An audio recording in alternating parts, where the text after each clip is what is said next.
hoje eu decidi mudar um pouquinho aí o ritmo e ao invés de trazer um tema, hoje eu resolvi, assim, esclarecer algumas dúvidas que as pessoas costumam me questionar. E estou aqui também aberta aqui a perguntas. Porque a gente vai falando dos golpes, de como se prevenir, mas às vezes as pessoas não entendem também como é que a polícia trabalha. Não entendem como é que o sistema, a instituição, polícia, ela funciona. Então, existem algumas dúvidas, coisas simples, mas que é bom que todo mundo saiba, para não terminar, às vezes, ao invés de sendo vítima, não terminar até cometendo algum tipo de crime, né? Então, eu acho que tem algumas questões que são muito interessantes e eu tenho visto nos últimos tempos. Uma delas que me chama a atenção muito, hoje em dia, o que é que a gente não sai de casa sem, né? Celular, né? Por exemplo. Celular é algo que a gente está levando a todo momento, para todo lugar. E também o que é que acontece com as pessoas mais esquecidas? Terminam o quê? Esquecendo o aparelho celular em algum local. Muitas pessoas esquecem esses aparelhos no ônibus ou esquecem principalmente em táxi. E aí tem aquele cidadão que às vezes ele não tem aquela conduta, não é tão honesto assim, e acha que simplesmente porque ele não roubou nem furtou aquele aparelho, ele apenas encontrou aquele aparelho de celular, ele acha que pode ficar com o aparelho de celular de outra pessoa. Então, a gente está aqui para explicar que se você encontrar algo, né, que foi perdido, que você encontrar algo, às vezes, né, que alguém deixou, esqueceu ali naquele lugar, você tem assim a obrigação de devolver ao legítimo proprietário, ou se você não souber quem é aquele legítimo proprietário, você tem a obrigação de entregar esse objeto na delegacia competente, no prazo máximo de 15 dias. Sob pena de quê? Sob pena de você responder pelo crime de apropriação de coisa achada. É um crime que muitas pessoas nem sabem que existe, né? É um crime, assim, que não é muito, mas que ultimamente tem acontecido demais. As pessoas têm esquecido os telefones. Estou falando de telefone, mas não é só telefone, é qualquer coisa que você ache, né? Mas principalmente o telefone é um objeto que você tem como identificar o dono. Tem coisas que às vezes seria impossível, mas mesmo assim, você tem a obrigação de devolver. Os celulares são objetos que as pessoas encontram. Então, o que essas pessoas muitas vezes fazem, né? Terminam ali, vendem o celular ou passam a usar novamente. E a gente da polícia termina descobrindo que tem alguém ali usando aquele telefone que foi esquecido por alguém. Então, a gente vai lá e vai localizar esse aparelho, vai recuperar esse aparelho para devolver ao dono do aparelho. Isso tem acontecido muito. E as pessoas ficam achando assim que não fizeram nada. Assim, muitas vezes pelo desconhecimento e às vezes pela má fé mesmo ali de querer. Tem casos que acontecem, por exemplo, determinados bandidos. A pessoa é vítima de um assalto, ela foi assaltada. E o bandido, no meio do caminho ali, observa às vezes que é um telefone que ele não consegue desligar, percebe que é um telefone mais sofisticado, e muitos bandidos, às vezes, eles descartam o aparelho no meio do caminho. E aí vem outra pessoa que não tem nada a ver com aquele roubo, por exemplo, e pega aquele celular e fica com o celular. E aí, olha, ela envolvida em uma ocorrência, às vezes, muito mais grave, né? Então, é muito importante quando as pessoas localizarem, acharem, encontrarem objetos de terceiros, que elas devolvam. E não façam esse comportamento ali de fingir que não sabe nada e ficar simplesmente repetindo aquele ditado popular que achado não é roubado. Realmente não é roubado. Mas você tem a obrigação, sim, de devolver, mas por força de lei. Essa é algo que eu acho que é muito importante. Outra questão que vem acontecendo muito nas delegacias aqui do Estado é que a gente tem insistido muito em orientar a população ao registro do boletim de ocorrência, que é muito importante o registro do boletim de ocorrência, para que a polícia ela consiga identificar onde estão acontecendo os crimes e tal. É muito importante. Mas, só que esse registro de ocorrência, muitas pessoas também tem feito o quê? Uma comunicação falsa de crime. Às vezes, achando que é uma bobagem. Não, que a gente registra o boletim de ocorrência e não acontece nada. Aconteceram recentemente 2 situações que chamaram a atenção e as pessoas terminaram respondendo por comunicação falsa de crime. uma mulher, ela registrou um boletim de ocorrência de que ela foi assaltada, narrou um assalto mirabolante lá. E aí nós começamos a fazer as diligências. Ela narrou um assalto que foi bem... Ela narrou um assalto que tinha sido assaltado por um casal e a mulher tinha chegado com um bebê nos braços. Eu achei aquilo ali tão diferente, né? Estranho, assim, né? estranho, No mínimo estranho. Então, se assaltou, quero saber essas características, todos os detalhes, vamos apurar, fazer um levantamento. Quando chamei a vítima, a suposta vítima na delegacia para poder para que ela, né, dissesse mais, eu já comecei a perceber um certo nervosismo e percebi que a história dela não era consistente. E aí fui ali, a partir de um confronto ali das informações que não estavam batendo, a gente percebeu que ela estava mentindo. E no final, ela terminou justificando o seguinte: ela dizia que tinha sido assaltada e que levaram 3 mil reais. No final, ela disse o seguinte: eu tinha uma dívida, depois de chorar muito, ficar nervosa e tal, eu tinha uma dívida e não estava com dinheiro. Aí um amigo me disse que eu registrasse um boletim de ocorrência para dizer que fui assaltada, porque aí eu justificava para o cara que está me cobrando, para ele me dar mais um tempo. Eu fiz, pois agora a senhora vai justificar, é para o juiz. Sua dívida vai sair agora um pouquinho mais caro, porque agora a senhora vai precisar se defender nisso aqui também. Vai sair um pouquinho mais caro a sua dívida. Delegacia não é para isso. Agora, recentemente, essa semana, teve um caso que um rapaz registrou também um boletim de ocorrência, dizendo que tinha sido assaltado, tal, contou lá sobre o assalto. Começamos a fazer os levantamentos. Paralelamente a isso, uma pessoa chegou na delegacia e foi entregar um documento.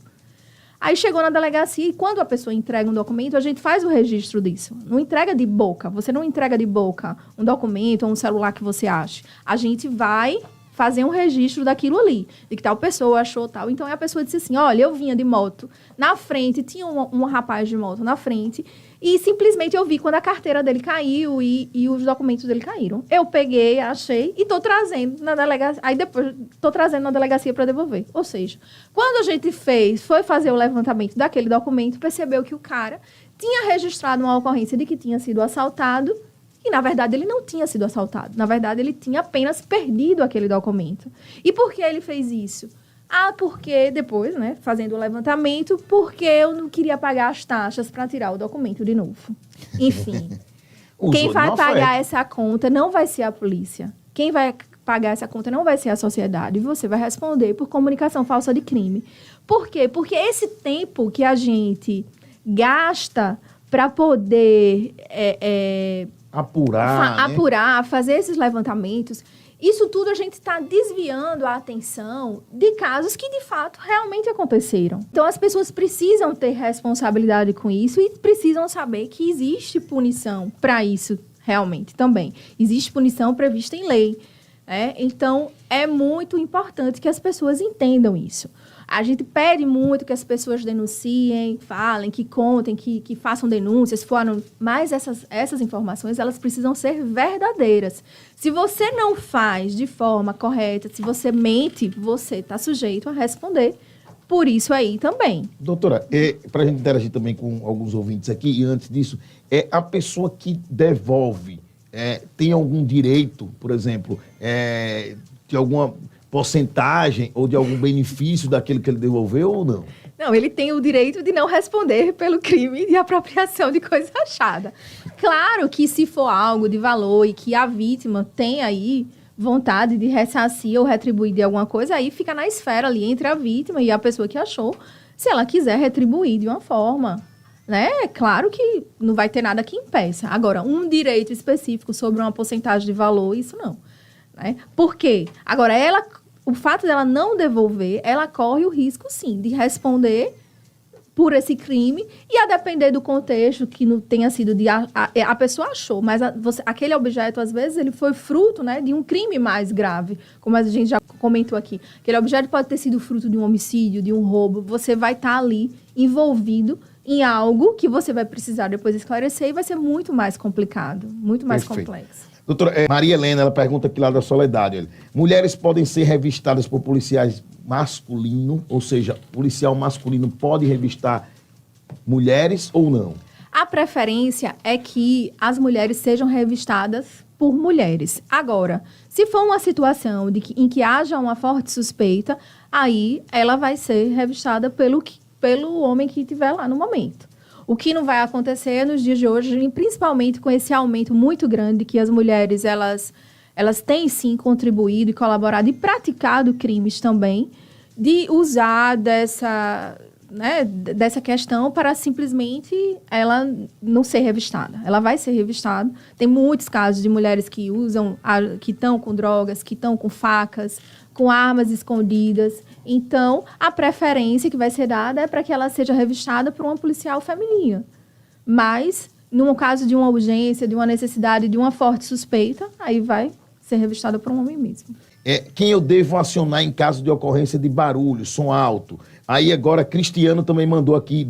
Doutora, eu ligo para o 190 várias vezes, a viatura vai lá e não baixa o som, volta. Então, o som alto, na hora que o som, de fato, ele está ali causando aquela perturbação do sossego, o ideal é que realmente faça esse registro no 190, acione a polícia militar para que vá lá no local e resolva a situação. Agora, se você tem uma situação recorrente, o que é que eu oriento? Registre uma ocorrência, registre um boletim de ocorrência, narre esses dias, guarde essas informações dos dias que você ligou, por exemplo, para a polícia militar, para noticiar que estava acontecendo. Se você tiver como colher provas, de filmar, mostrar o barulho que estava ali acontecendo, e você registra o boletim de ocorrência. Porque aí, independente de a polícia, na hora que a polícia civil for verificar, está acontecendo naquele momento, o que é que vai acontecer? A gente vai fazer um termo de ocorrência circunstanciado a respeito disso, e isso vai ser encaminhado à justiça e provavelmente vai acontecer aí algum freio. A tendência é essa. Agora, em caso de que está ali acontecendo naquele momento, a pessoa está sem dormir, está aquele incômodo, de fato, a orientação é que insista aí e ligue para o 190. Querida delegada Flávia Félix, e os ouvintes aí do Fala Delegada, a polícia que mais mata é a polícia que mais morre? A estudante de psicologia Ana Paula, lá da Coroa do Meio, bairro Coroa do Meio. Primeiro que no meu entendimento, a polícia do Brasil é uma das polícias que mais se defende. Não concordo com essa frase de que é a polícia que mais mata. Para mim, é a polícia que mais se defende, né? Infelizmente, é muito fácil todo mundo falar sobre o trabalho da polícia não passando. Mas na hora que, no primeiro momento que você vê os tiros, o tiro comendo no centro, no linguajar bem fácil mesmo, todo mundo corre. Quem é que fica? É a polícia. A verdade é essa. Na hora que o tiro tá lá pegando, todo mundo corre, quem fica é a polícia. Então, é muito fácil falar que é a polícia... Mas não, é a polícia que mais se defende, porque, infelizmente, a gente vive num país em que a criminalidade é muito alta, as pessoas ainda não têm nem noção do tamanho que a criminalidade é na vida real. Muitas pessoas estão aí trancadas nos seus apartamentos, vivendo nos seus carros, vivendo aí em suas redomas e não se dão conta do que a população mesmo do dia a dia sofre, passa e o que a polícia, consequentemente, passa também para poder defender essa população. E para a gente finalizar aqui, olha, doutora Flávia Félix, o que levou a senhora a seguir a carreira policial? A vida, ela foi me levando a estar na polícia. Agora, o que me fez permanecer foi a possibilidade de ajudar as pessoas, a possibilidade de fazer diferente, a possibilidade ali de interferir de alguma forma positivamente. Essa, para mim, é o melhor presente e a melhor parte de estar na polícia. É você, de fato, poder ajudar. A gente fala muito do bandido hoje em dia e esquece das vítimas. E na polícia a gente pode dar, em algum momento, assim, um pouco de alento a essas vítimas. Claro que a cada um ao seu modo. Eu pergunto aqui, olha, qualquer agente de segurança pode dar flagrante? Meu amigo Kleber Alves e doutora Flávia Félix. Era um dos questionamentos que eu iria trazer, justamente. Às vezes as pessoas não entendem, acham que somente a polícia pode prender em flagrante. Mas não. Está lá previsto em lei, qualquer um do povo pode sim prender em flagrante. Inclusive, essa semana eu tive um caso assim, que chegou para mim depois do flagrante já da plantonista, que foi o seguinte: uma pessoa acostumava, no mini mercado que tem num bairro aqui da cidade, o cara, o tempo inteiro ele ia lá, aí o pessoal via pelas câmeras que ele estava furtando algumas coisas, ele saía. E o pessoal... Chegou que, numa segunda, terceira vez que ele foi lá, o pessoal verificou pelas câmeras. Daqui que ligue para a polícia chegue. Eles verificaram ali que era uma situação que dava para conter e Na hora que o cara saiu levando os objetos, depois na próxima esquina, o pessoal deu uma carreira e pegou o rapaz em flagrante e prendeu. Prendeu em flagrante com os objetos que ele tinha subtraído do supermercado. Pode prender, sim, se estiver em flagrante. Inclusive, prenda mesmo, que é bom para tirar de circulação. Pode deixar aqui um forte abraço, agradecer a audiência de todos vocês e dizer que na próxima terça nós estamos aqui de volta. Um forte abraço a todos e obrigado pela audiência.